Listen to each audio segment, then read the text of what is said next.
For the second day in a row, we're getting complaints from elderly residents about broken elevators in their building. Today, we heard from folks who live in the Mariposa apartments on Reed Road. They tell us it has been more than a week since their elevator stopped working. Elijah Ellis, who has an amputated leg, now struggles to get to and from his third-floor apartment. I just stayed upstairs in my apartment. I ordered my groceries online through Instacart, and I canceled my doctor's appointment since I couldn't make them. He spoke to an apartment manager who blames the elevator company, saying the company has put a rush on parts to try and fix this problem. We're also following up on a story we first brought you last night. Disabled residents of a senior living apartment complex stranded on the upper floors of their building for almost 2 weeks after their elevators broke down. Matt Doherty has been following this story for us. He joins us live with an update tonight. Matt?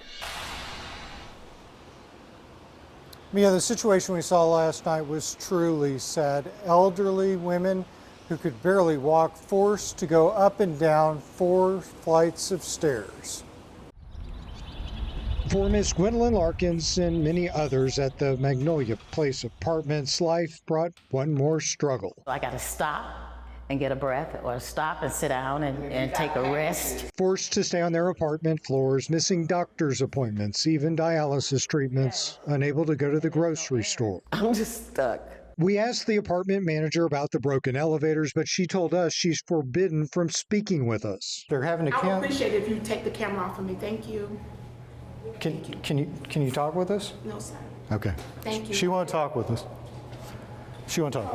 Signs next to the broken elevators name the manufacturer Schindler. Since last night, we've called, emailed, and even visited their listed office in Spring Branch, but it appeared empty. Meanwhile, residents at Magnolia Place say management told them to call the fire department if they need to get out. I checked with HFD about that, and they sent us this statement, which reads in part, quote, 911 is intended for life-threatening emergencies. Property owners should not encourage residents to use the 911 system for non-emergency responses. These calls can tie up resources for those who truly need emergency help.